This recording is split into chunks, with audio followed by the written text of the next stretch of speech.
Boa noite, meus amigos. Então, assim, é com muita alegria, né, com muita satisfação que nós vamos dar continuidade no nosso estudo sistematizado, tanto do Livro dos Espíritos, que é a obra básica da doutrina, como também o Evangelho segundo o Espiritismo, que é uma obra de luz em nossas vidas, né? Então, como o Quirino disse, o estudo e a prática, sobretudo a prática do que a gente está estudando, acho que é a melhor energia, o melhor fluido que a gente pode receber. É a vivência no bem, no amor, no Evangelho do nosso Senhor. E falando no Divino Mestre, então a gente inicia rogando a Ele, né? A sua bênção, a sua luz, que Ele inspire a todos nós aqui acerca do nosso singelo estudo da noite, porque todos nós aqui estamos na condição de aprendizes. No Espiritismo não tem professor, graças a Deus. Somos todos alunos, aprendizes, estudando, caminhando com as dificuldades, juntos, né? Professor de Espiritismo é o nosso Allan Kardec, codificador, que organizou os ensinos dos espíritos superiores, ou se você preferir, o Espírito Santo, que nada mais são do que as vozes do nosso Senhor Jesus Cristo, ressoando em nossos ouvidos, mais uma vez. Mais uma vez. Então nós vamos começar com o Livro dos Espíritos.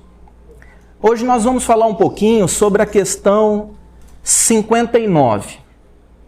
Então, só para a gente se localizar na obra, o Livro dos Espíritos é uma obra organizada por Allan Kardec em perguntas e respostas. 1019 questões para a gente estudar de todos os assuntos possíveis. O livro é dividido primeiramente em 4 partes principais. Então nós estamos estudando a primeira parte, né? Toda quarta-feira a gente estuda uma questão na ordem, ou seja, na sequência, né, numérica. Então nós estamos na primeira parte, causas primeiras. Nessa primeira parte nós temos 4 capítulos, tá? Nas outras partes tem mais capítulos. Temos 4 capítulos. E nós estamos estudando o capítulo 3, com o título dado por Kardec de Criação. Tá? E hoje nós vamos encerrar esse capítulo 3 com a questão 59. Na verdade, a questão 59 não é uma pergunta e uma resposta. Vamos dizer assim, é um resumo, um fechamento que o codificador Allan Kardec faz desse terceiro capítulo chamado Criação. Então, só para a gente se situar um pouquinho, nesse capítulo 3, Criação, nós já estudamos sobre a formação dos mundos, formação dos seres vivos, povoamento da terra e Adão, diversidade das raças humanas, pluralidade dos mundos, e a gente encerra com considerações e concordâncias bíblicas referente à criação. Concordâncias que Allan Kardec faz com a Bíblia, nosso livro sagrado, com este capítulo 3, Criação. Tá? Então Kardec faz um resumo para nós. Bom, eu tenho que falar que essa questão 59 ela é longa. São 2 páginas inteiras da obra. Então, assim, é impossível eu aqui em poucos minutos querer passar tudo para vocês o que Kardec conseguiu sintetizar nessas 2 páginas. Então, eu vou trazer alguns pontos aqui para a gente comentar, refletir, mas quem puder, chegue em casa, abre o Livro dos Espíritos e leia, reflita, estude essa questão 59 para complementar o pouco que eu vou passar aqui para vocês. Bom, então Kardec nesse resumo que ele faz, o primeiro ponto que eu quero compartilhar com vocês é que ele nos chama a atenção para a importância da ciência humana, tá? O Espiritismo, a nossa doutrina, ela é composta por 3 aspectos principais: filosofia, ciência, a ciência espírita, e religião. Então, dentro da nossa religião, espiritismo, nós temos a ciência. A ciência ela é muito importante, porque a nossa fé, a fé do espírita, ela não é cega, ela é raciocinada. A exemplo do nosso codificador, que era a razão, o bom senso, o investigador, o pesquisador encarnado. O Espiritismo não tem o dogmatismo que as outras religiões têm. Nós temos, eu não sei se isso é uma vantagem ou uma cobrança a mais para nós. O Espiritismo tem sim seus princípios, os seus dogmatismos, mas não são de uma mente humana.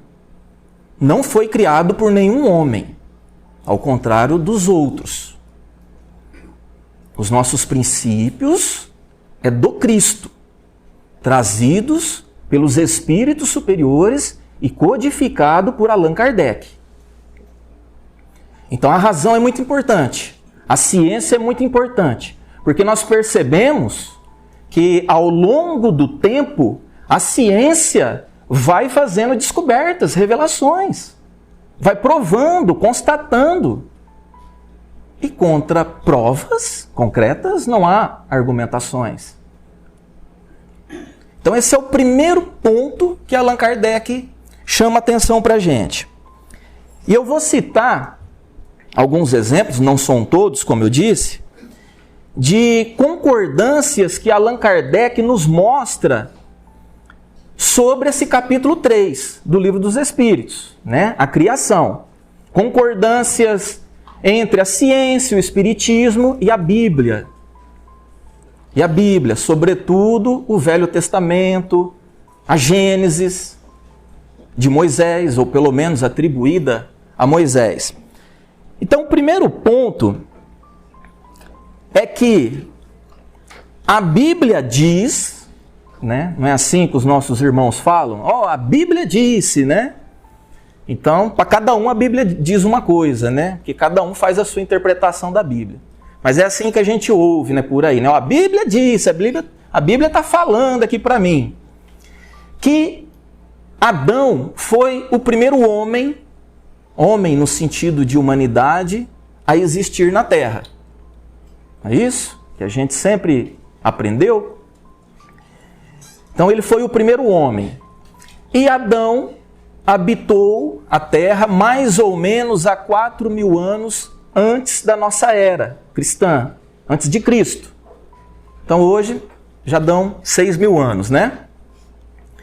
Bom, a ciência humana, em concordância com o Espiritismo, já provou que, constatou que existiam civilizações, progresso em várias partes do mundo há um tempo superior a 4.000 anos da nossa era cristã.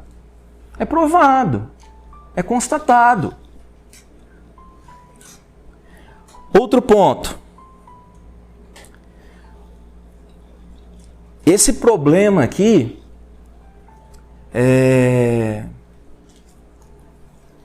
pessoas foram perseguidas, pessoas foram mortas por falar sobre o planeta Terra e o Sol.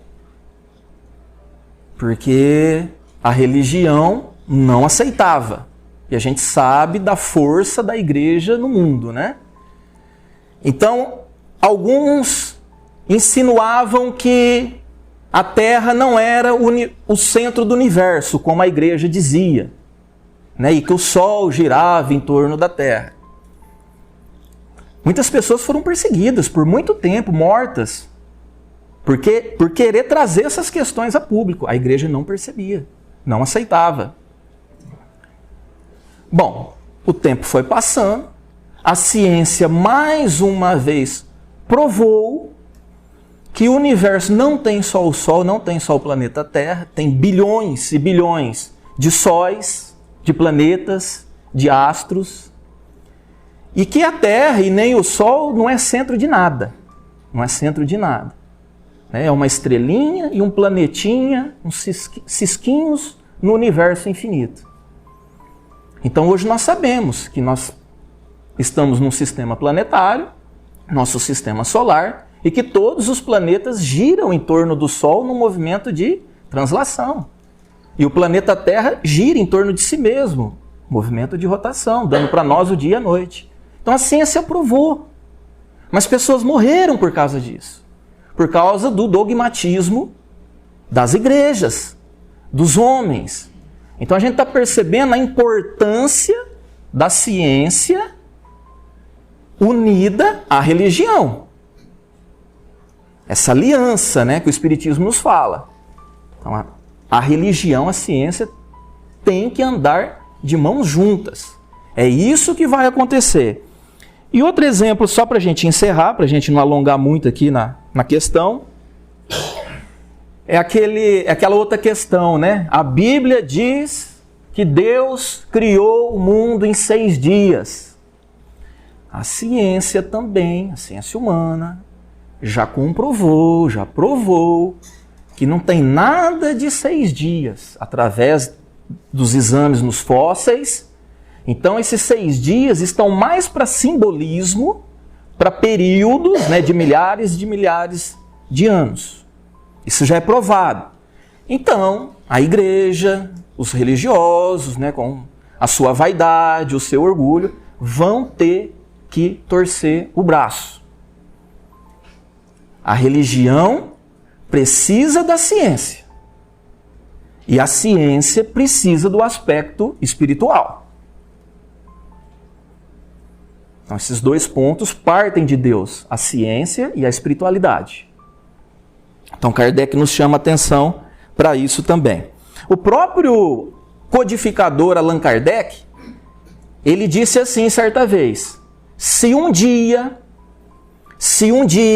a ciência humana provar que algum ponto, algum princípio da doutrina espírita está errada, o codificador diz: fique com a ciência, abandone o espiritismo. Olha a importância que o codificador Allan Kardec dá para a ciência. Tá, gente? Então, por isso, graças a Deus, a nossa fé é raciocinada. Por isso aí nós temos um mar de obras, né? Não só a codificação de Allan Kardec, temos outras obras de Allan Kardec também, que no final a gente pode falar aqui. A gente tem um convite para fazer para vocês também. E as obras subsidiárias. Centenas, porque a doutrina espírita é progressista. Allan Kardec, né, a gente sempre gosta de falar, Allan Kardec deu a primeira palavra. Mas no espiritismo nunca será dada a última palavra. Porque ela é progressista, ela evolui como todas as coisas estão evoluindo. Então nós temos autores aí fantásticos, né? Chico Xavier, Divaldo Franco, Ivone do Amaral Pereira, Caibar Schutel, Eurípides Barçanufo, o próprio Dr. Bezerra de Menezes. Muita coisa para a gente ver, muita coisa para a gente estudar. Bom, meus amigos, essa foi a questão, então, do Livro dos Espíritos, que nós estamos encerrando o capítulo 3, Criação. Na semana que vem a gente vai dar continuidade e vamos entrar no capítulo 4, o último capítulo da primeira parte do Livro dos Espíritos. A gente encerra um capítulo no Livro dos Espíritos e a gente abre outro aqui no Evangelho segundo o Espiritismo. Hoje nós vamos entrar no capítulo 18, Muitos os chamados, poucos os escolhidos, título dado por Allan Kardec. Vou fazer uma rápida apresentação aqui da nossa jornada, do nosso itinerário aqui por esse capítulo 18. Então nós vamos estudar na sequência: parábola do festim das bodas, a porta estreita, nem todos os que dizem Senhor, Senhor entrarão no reino dos céus, muito se pedirá a quem muito recebeu, dar-se-á aquele que tem. E encerramos, reconhece-se o cristão pelas suas obras. Então hoje nós vamos falar da parábola do festim das bodas, uma festa de casamento. Então essa parábola, esse texto evangélico, ela abre, né, o capítulo 18 para nós, e Allan Kardec e os espíritos superiores trazem para nós, né, através desses itens aqui que eu li para vocês, né, explicações, esclarecimentos sobre essa parábola. Bom, gente, antes de eu narrar a parábola para vocês, é bom a gente, né, já iniciar recordando o que é uma parábola, né? O que é uma parábola? A parábola é a narrativa de uma história alegórica, com símbolos, com metáforas, e tem por finalidade trazer verdades, lições, como por exemplo uma lição moral, tá? Então, esse é o objetivo das parábolas. É uma história, vamos dizer assim, alegórica, meio que fantasiosa, né? Mas Jesus, ele se utilizava muito das parábolas quando ele fazia suas palestras, né, para o povo, para o público. Até os discípulos perguntarem para ele por que ele falava em parábolas para o povo, né? Eu até trouxe para vocês, eu tirei lá de Mateus, eles dizem assim, ó, aí Jesus responde, né? Porque a vós é dado conhecer os mistérios do reino de Deus. Jesus falando para os discípulos dele, os apóstolos. Mas a eles não lhes é dado. Por isso lhes falo por parábolas, porque eles vendo não veem, e ouvindo não ouvem nem compreendem. E neles se cumpre a profecia de Isaías. Bom, entre tantas coisas que o Cristo, né, veio fazer aqui na Terra, na sua existência, uma delas, ele veio cumprir as profecias do Velho Testamento, né, dar continuidade no decálogo, nas leis de Deus, os 10 mandamentos, desenvolver essas leis, nos chamar a atenção para a imortalidade do Espírito, e ele provou, ressuscitando, né, sobre a vida futura, sobre a imortalidade da alma. Tá? Então, Jesus, quando estava com os seus discípulos, ele aprofundava nas verdades, no seu conhecimento, mas respeitando o limite evolutivo daqueles homens. Não dá para a gente comparar nenhum ser humano até hoje com a grandeza do nosso Senhor Jesus Cristo, que está a anos-luz na nossa frente. Tá? Então ele tem, né? O Espírito é imortal, essa sabedoria, tinha na época, essa sabedoria de passar o que o povo conseguia observar diante da sua ignorância. Tá? E só para a gente dar uma contextualizada aqui, quem que era esse povo que Jesus falava? Centenas, milhares de pessoas. Era gente de todo canto do planeta. Tá? Nós estamos falando ali de Jerusalém, que era uma cidade muito importante na época, muito visitada em festas religiosas. Nós estamos falando do Mar da Galileia, de Cafarnaum, Magdala, Tiberíades, cidades com forte potencial em comércio. Então, a Palestina, Israel, a Judéia, a Samaria, a Galileia era muito movimentada. Tinha gente de todo canto. Tinha pessoas da Itália, os romanos, pessoas da Síria, da Pérsia, da Grécia, da Turquia. E Jesus chamava muita atenção. O seu magnetismo era uma coisa assim, dizem, né, extraordinária. Ele arrastava multidões. Então ele falava para esse povo. E dentro dos judeus, né, dentro do judaísmo, eles tinham separações de grupos religiosos. Tinham muitos. Vou falar 2 aqui, que esses 2 aparecem nesse capítulo. Os fariseus, que era o grupo mais forte, com mais poder, né? Estudavam as leis de Moisés, os antigos profetas. E nós tínhamos os saduceus, que também estudavam Moisés e os antigos profetas, mas divergiam em interpretações. Tinham dogmatismo diferentes. O principal deles, os fariseus, acreditavam na imortalidade do espírito. Os saduceus não, eram os materialistas. Nascia, vivia, morreu, acabou. Mas estavam dentro do judaísmo. É como hoje dentro do cristianismo. Né? Temos os católicos, depois surgiu os protestantes, né? Com outro dogmatismo. Nós espíritas somos cristãos. Então Jesus falava para todo esse povo. Por isso que ele falava por parábola, para confundir os egoístas, os orgulhosos, os vaidosos, os invejosos. Eles tinham muita inveja de Jesus. Um dos motivos de perseguirem e matarem Jesus, os doutores da lei, morriam de inveja daquele rapaz que fazia curas, falava, todo mundo ouvia. Né? A árvore boa, né, que dá bons frutos, é a que mais leva a pedrada. É assim que funciona.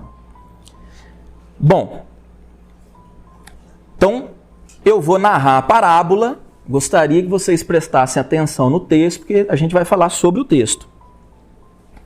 Falando ainda por parábolas, disse-lhes Jesus ao povo: o reino dos céus se assemelha a um rei que, querendo festejar o casamento de seu filho, enviou seus servos a chamar para as bodas os que tinham sido convidados. Estes, porém, os convidados, recusaram a ir. Ponto final aqui, vou abrir um parênteses para a gente conversar e a gente continua a parábola. Ela é um pouquinho longa. Então vamos lá. Eu falei que é uma parábola, né? uma história alegórica. Então vamos identificar aqui. A gente tem um rei na parábola. Ele vai fazer a festa de casamento do seu filho. Certo? E ele tem os convidados, o rei, né? É assim, quando a gente vai casar, a gente não faz uma lista de convidados, a gente não chama todo mundo, a gente faz uma lista.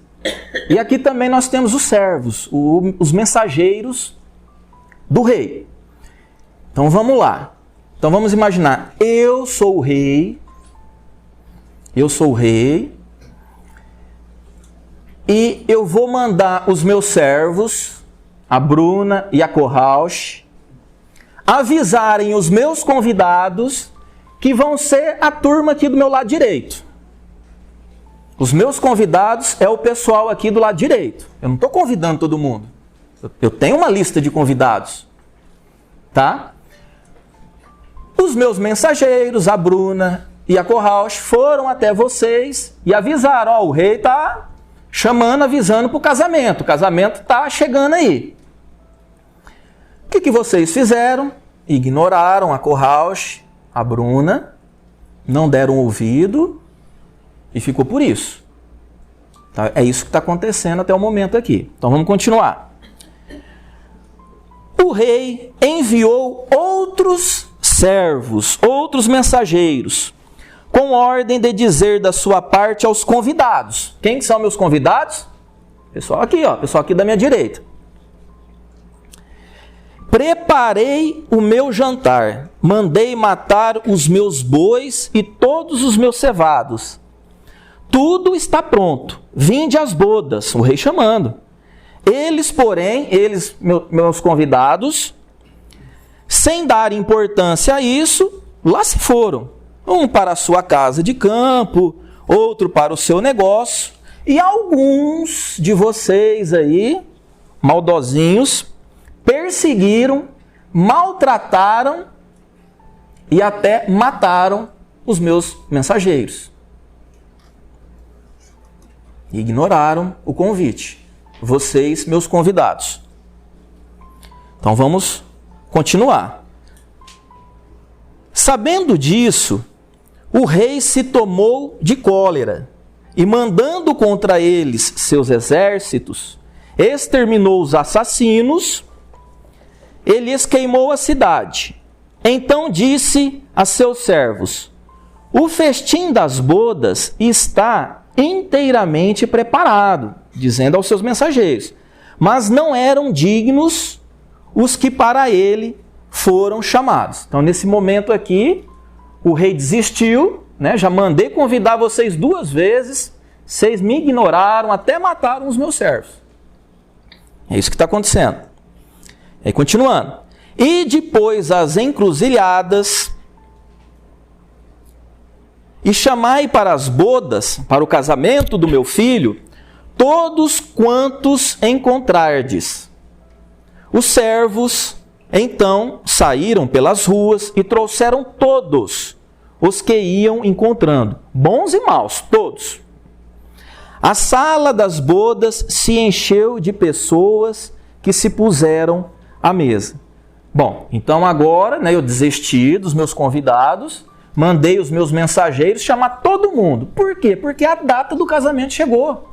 Não dá mais para esperar, não dá mais para adiar. O casamento tem que acontecer. E tem que acontecer. Então o rei ordenou, chama todo mundo. Manda vir todo mundo para cá. E ainda os servos deu detalhes ainda. Ó, vai ter a melhor carne, os bois, os cevados. Vai ter bebida boa, um bom vinho. Vai ter dança boa, vai ter música boa. E mesmo assim, meus convidados ignoraram. Então eles foram chamar todos. O rei entrou em seguida, né, ali no castelo dele, né, a festa já tinha começado, o noivado do seu filho. O rei entrou em seguida para ver os que estavam à mesa. E percebendo um homem que não vestia a túnica nupcial, disse-lhe: meu amigo, como entraste aqui sem a túnica nupcial? O homem guardou silêncio. Ele não retrucou, né? Aceitou, ficou quieto. Então disse o rei à sua gente, né, aos seus servos: atai-lhe as mãos e os pés e lançai-o nas trevas exteriores. Aí é que haverá prantos e ranger de dentes. Então nós temos, né, esse personagem que estava na festa de casamento, que foi convidado, todo mundo foi convidado, mas ele estava sem a túnica nupcial, sem o traje, a roupa apropriada para um casamento. Então, como ele era uma condição, ele foi expulso do castelo. Então ele foi lá para fora, na escuridão, no frio, dentro do castelo estava gostoso. Tochas acesas, calor, música boa, dança boa, comida boa. Então ele foi lançado para fora. E Jesus encerra a parábola dizendo assim: porque muitos são chamados, mas poucos são escolhidos. É o que aconteceu com esse personagem. Todo mundo foi convidado. Mas não é assim também que todo mundo vai ficar na festa de casamento. Então, gente, essa é a parábola. Faz 20 séculos que nós estamos estudando ela, né? E a gente tem uma dificuldade de aprender. Eu tenho a impressão que eu e a Bruna, nós éramos aquelas pessoas lá do povo que ouvíamos... Porque, gente, eu estava observando nesses 20 séculos, muitas pessoas se redimiram sem o Espiritismo. E nós estamos aqui ainda, batendo cartão. Muitas pessoas se redimiram nesses 20 séculos. Compreenderam, né, as parábolas, a mensagem do Cristo. E nós estamos aqui ainda batendo cabeça. Sobretudo os que vêm aqui na frente falar. É os que mais precisam correr. Então essa parábola, ela até parece ser assim um tanto quanto ingênua, né? Se fosse criada por nós, tudo bem, mas foi por Jesus. Então tem muito ensinamento aqui nessa parábola para a gente extrair, para a gente aprender. Então nós vamos ver o que Kardec nos fala sobre essa parábola. O primeiro ponto que ele nos traz é que Jesus, ele chama a atenção do povo, e ele fez isso em outras parábolas também, em outros momentos, que o reino de Deus é semelhante a uma festa de casamento. Porque Jesus trazia a ideia de que o reino de Deus é um lugar feliz, alegre. É importante a gente sempre recordar também que Jesus ele viveu ali com os judeus, há 2000 anos atrás. Então Jesus ele se utilizava da sua cultura, né, dos judeus, dos seus hábitos do cotidiano, hábitos simples, vulgares, comuns, para imprimir os seus ensinamentos imortais. Tá? Então vamos continuar com Kardec aqui.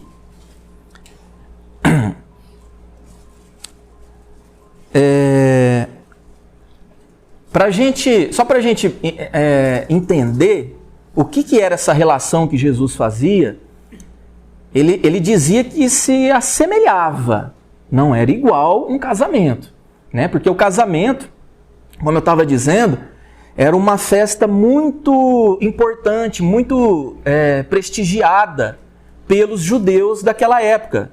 Eles ficavam até uma semana festejando um casamento.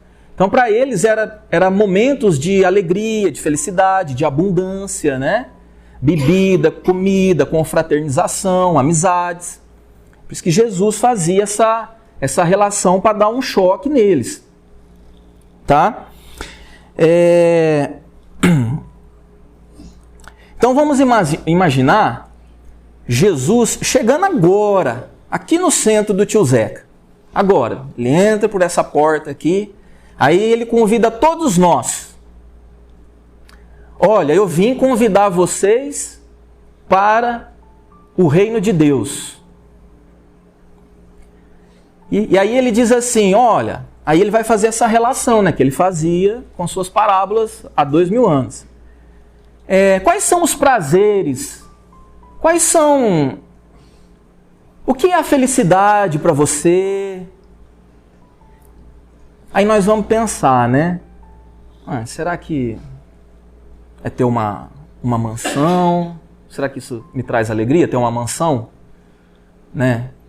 Com piscina? É bom, dona Leda? É bom, né? Vamos soltar a imaginação, tá, gente? Vamos ser sinceros. O que nos deixaria feliz? Uma caminhonete zero na garagem? Deixaria, né, Moacir? Deixaria, né? 100 milhões de reais na conta bancária? Será que isso daria prazer para a gente, alegria para a gente, felicidade, como era a festa de casamento para os judeus? Aí Jesus vai falar assim, então, o reino de Deus é melhor do que isso. É melhor do que isso. Estão todos convidados. Será que nós aqui no Tio Zeca estamos preparados para sermos escolhidos? Vamos imaginar uma outra situação. Vamos imaginar que o Centro Tio Zeca contrata um carro de som. E esse carro de som sai aqui anunciando Lourdes, Turiúba, Buritama, Birigui, Araçatuba. E o carro de som do Tio Zeca está convidando todo mundo para vir aqui, para ser espírita, para estudar o Evangelho. O fato de todos nós estarmos aqui atesta que nós somos cristãos? Fomos convidados. Faça essa reflexão. Você está preparado para ser escolhido?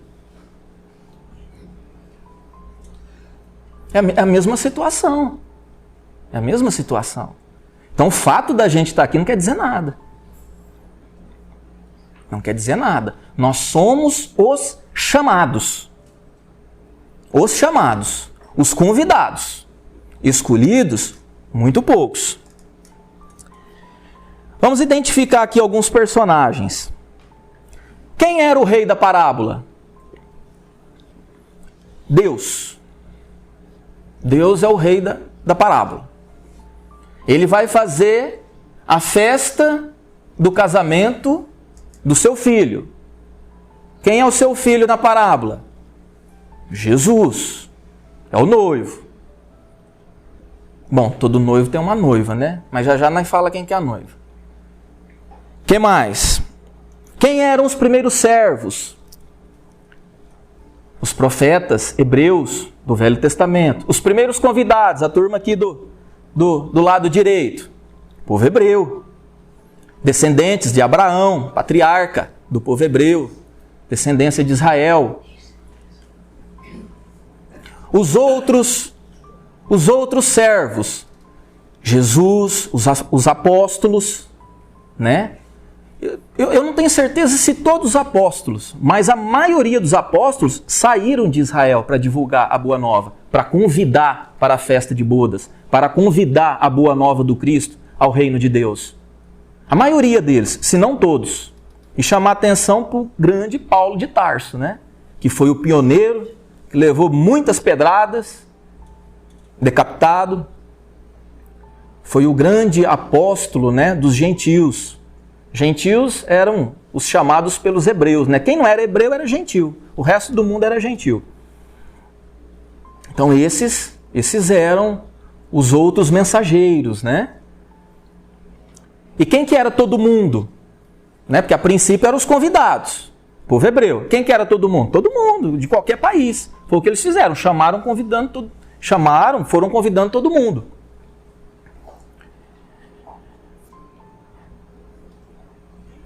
Quem era o homem que não estava trajando a núpcia, a túnica nupcial, né? Aquela roupa condizente com a festa? São todos que são convidados, mas que não são escolhidos ainda. Não estão preparados para serem escolhidos. Então esse personagem representa essas pessoas. Então, para a gente encerrar a parábola, se Jesus é o noivo na parábola, quem que é a noiva? Quem que é a noiva de Jesus ou do seu evangelho? Toda a humanidade terrestre, você, eu, todos nós, estamos vivendo esse júbilo há 2000 anos de noivado. Não casamos ainda. Faz 2000 anos que a gente só está no noivado ali, nos preparativos. 2000 anos e ainda a gente não deu conta de casar com o noivo. Parece que a gente ainda está no salão de beleza, né? Retocando a maquiagem e tal. Corrigindo uma coisa ali, outra ali. Então, a verdade é que esse noivado ainda ele segue. Nós não casamos com Jesus, não casamos com o seu evangelho ainda. Tá? Então essa é a mensagem da parábola. Aqui, né, a gente usou o texto de Kardec, amparados por Kardec sempre. Então essa mensagem que a gente queria trazer para a gente fazer algumas reflexões. Muitos são chamados, muitos convidados, todos nós aqui. E escolhidos? Será que eu estou preparado para ser escolhido? Nós vamos encerrar com um poema que tem a ver com o nosso estudo de hoje. Esse poema foi ditado pelo espírito Casimiro Cunha, psicografia de Francisco Cândido Xavier, está no livro Parnaso de Além Túmulo. O poema se chama Aos Companheiros da Doutrina. Examinada de perto, a luz da nossa doutrina é sempre a lição que ensina a paz do caminho certo. Necessário é discernir a mistura, a ganga, o véu. Muita vez a água do céu torna-se em lama ao cair. O mal vem de ouvidos moucos ou de olhos nevoados. Há sempre muitos chamados, escolhidos, muito poucos. Verdade é que o coração que abrace a nossa doutrina penetra numa oficina de esforço, luta e ação. Já não deve andar a esmo nas estradas da ilusão, mas buscando a perfeição na perfeição de si mesmo. Portanto, é nossa divisa oração e vigilância, no bem que é bem substância da grandeza que diviniza. No Evangelho de Jesus, feliz quem pode guardar a força de realizar os grandes feitos da luz. Que no altar do coração tenhamos o amor profundo daquele que é a luz do mundo, eis o meu desejo de irmão. Quero agradecer a atenção, a paciência de todos vocês. Essa é a mensagem que a gente queria trazer. Deixa eu aproveitar já o momento aqui, né? Então, vou convidar o pessoal. Nós estamos estudando às quintas-feiras aqui no Tio Zeca, amanhã, né? A gente vai dar continuidade, as obras de Allan Kardec. Tá? Allan Kardec não publicou só o Pentateuco. Tem muitas outras obras de Allan Kardec, as revistas. São 136 revistas que ele publicou durante 11 anos. Assim, uma riqueza fantástica. E nós espíritas não estudamos nada. Nada do espiritismo. E às vezes queremos até trazer outras filosofias espiritualistas para dentro da casa espírita, que está errado. E nós estamos estudando, nós iniciamos o nosso estudo seguindo a recomendação de Allan Kardec no Livro dos Médiuns. Allan Kardec publicou um livro chamado O que é o Espiritismo, um livro pequenininho, que é uma espécie de introdução no Livro dos Espíritos e no Livro dos Médiuns. Então a gente já está estudando esse livro, né? E aí nós vamos dar continuidade aí nas obras de Allan Kardec para conhecer um pouquinho mais desse trabalho extraordinário que ele fez, que a gente não tem ideia de quem é Allan Kardec, do trabalho que ele fez, né? Sempre buscando a luz, o Evangelho do nosso Senhor Jesus Cristo nesses estudos. Tá bom, gente? Obrigado.